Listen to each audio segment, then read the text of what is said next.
O período regencial é uma época da história do Brasil entre os anos de 1831 e 1840. Quando o imperador Dom Pedro I abdicou do poder em 1831, seu filho e herdeiro do trono Dom Pedro de Alcântara tinha apenas 5 anos de idade. A Constituição brasileira do período determinava, neste caso, que o país deveria ser governado por regentes, até o herdeiro atingir a maioridade, 18 anos. Regentes que governaram o Brasil no período. Regência Trina Provisória, 1831, Regentes Lima e Silva, Senador Vergueiro e Marquês de Caravelas. Regência Trina Permanente, 1831 a 1835, teve como regentes José da Costa Carvalho, João Braulio Muniz e Francisco de Lima e Silva. Regência Una de Feijó, 1835 a 1837, teve como regente Diogo Antônio Feijó. Regência Interina de Araújo Lima, 1837, teve como regente Pedro de Araújo Lima. Regência Una de Araújo Lima, 1838 a 1840, teve como regente Pedro de Araújo Lima. O Brasil passou por uma grave crise política e diversas revoltas durante o período regencial. Crise política. A crise política deveu-se, principalmente, à disputa pelo controle do governo entre diversos grupos políticos. Restauradores defendiam a volta de Dom Pedro I ao poder, moderados, votos só para os ricos e continuação da monarquia. Exaltados, queriam reformas para melhorar a vida dos mais necessitados e voto para todas as pessoas. Revoltas. As revoltas ocorrem basicamente por 2 motivos: más condições de vida de grande parte da população, mais pobres, e vontade das elites locais em aumentar seu poder e serem atendidas pelo governo. Principais revoltas do período: cabanagem, 1835 a 1840, travissão motivada pelas péssimas condições de vida em que vivia a grande maioria dos moradores da província do Grã-Pará. Balaiada, 1838, travissão 1841, travissão ocorreu na província do Maranhão. A causa principal foi a exploração da população mais pobre por parte dos grandes produtores rurais. Sabinada, 1837, travissão 1838, travissão ocorreu na província da Bahia. Motivada pela insatisfação de militares e camadas médias e ricas da população com o governo regencial. Golpe da maioridade e fim do período regencial. Os políticos brasileiros e grande parte da população acreditavam que a grave crise que o país enfrentava era fruto, principalmente, da falta de um imperador forte e com poderes para enfrentar a situação.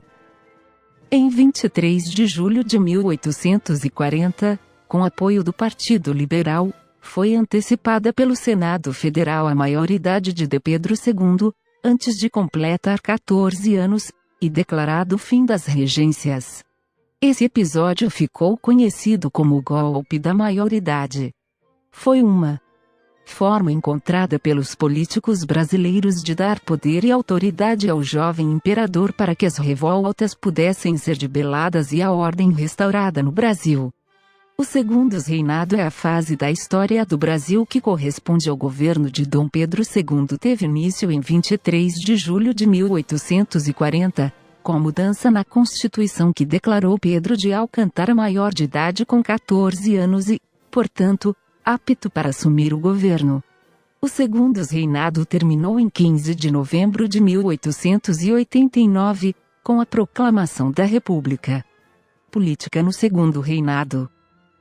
A política no segundo reinado foi marcada pela disputa entre o Partido Liberal e o Conservador. Estes 2 partidos defendiam quase os mesmos interesses, pois eram elitistas. Neste período o imperador escolhia o presidente do Conselho de Ministros entre os integrantes do partido que possui a maioria na Assembleia Geral. Nas eleições eram comuns as fraudes, compras de votos e até atos violentos para garantir a eleição. Término da Guerra dos Farrapos.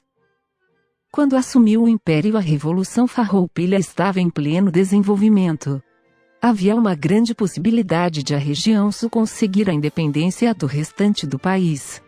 Para evitar o sucesso da Revolução, D. Pedro II nomeou o Barão de Caxias como chefe do exército. Caxias utilizou a diplomacia para negociar o fim da revolta com os líderes. Em 1845, obteve sucesso através do Tratado de Poncho Verde e conseguiu colocar um fim na Revolução Farroupilha. Revolução Praieira. A Revolução Praieira foi uma revolta liberal e federalista que ocorreu na província de Pernambuco, entre os anos de 1848 e 1850. Dentre as várias revoltas ocorridas durante o Brasil Império, esta foi a última. Ganhou o nome de Praieira, pois a sede do jornal dirigido pelos liberais revoltosos, chamados de praieiros, situava-se na Rua da Praia. Guerra do Paraguai. Conflito armado em que o Paraguai enfrentou a Tríplice Aliança, Brasil, Argentina e Uruguai, com apoio da Inglaterra. Durou entre os anos de 1864 e 1879 e levou o Paraguai à derrota e à ruína. Ciclo do café. Na segunda metade do século XIX, o café tornou-se o principal produto de exportação brasileiro, sendo também muito consumido no mercado interno. Os fazendeiros, barões do café, principalmente paulistas, fizeram fortuna com o comércio do produto. As mansões da Avenida Paulista refletiam bem este sucesso.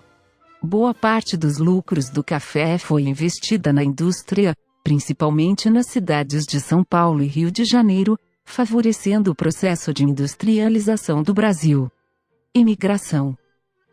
Muitos imigrantes europeus, principalmente italianos, chegaram para aumentar a mão de obra nos cafezais de São Paulo, a partir de 1850. Vieram para, aos poucos, substituírem a mão de obra escrava que, devido às pressões da Inglaterra, começava a entrar em crise. Além de buscarem trabalho nos cafezais do interior paulista, também foram para as grandes cidades do Sudeste que começavam a abrir muitas indústrias. Questão abolicionista. Travissão Lei Eusébio de Queiroz, 1850, extinguiu oficialmente o tráfico de escravos no Brasil. Lei do Ventre Livre, 1871, tornou livres os filhos de escravos nascidos após a promulgação da lei.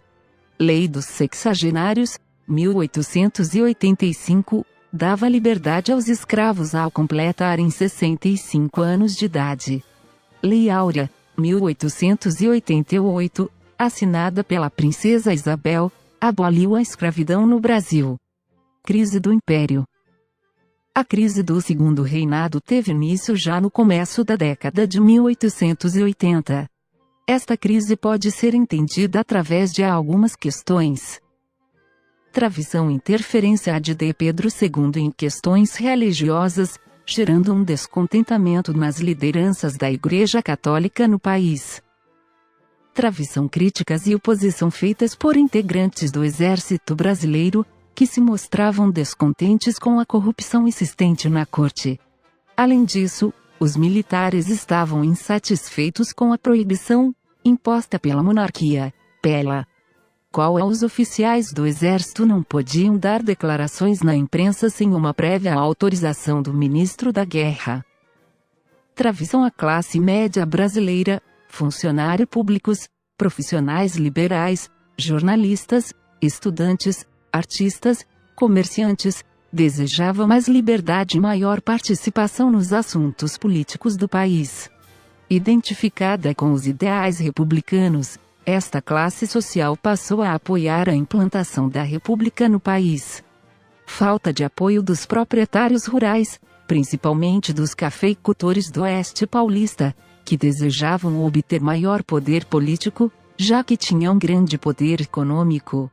Fazendeiros de regiões mais pobres do país também estavam insatisfeitos, pois a abolição da escravatura, encontraram dificuldades em contratar mão de obra remunerada. Fim da monarquia e a proclamação da República. Em 15 de novembro de 1889, o Marechal Deodoro da Fonseca, com o apoio dos republicanos, destituiu o Conselho de Ministros e seu presidente. No final do dia, Deodoro da Fonseca assinou o manifesto proclamando a República no Brasil e instalando um governo provisório. No dia 18 de novembro, D. Pedro II e a família imperial brasileira viajaram para a Europa. Era o começo da República Brasileira com o Marechal Deodoro da Fonseca assumindo, de forma provisória, o cargo de presidente do Brasil.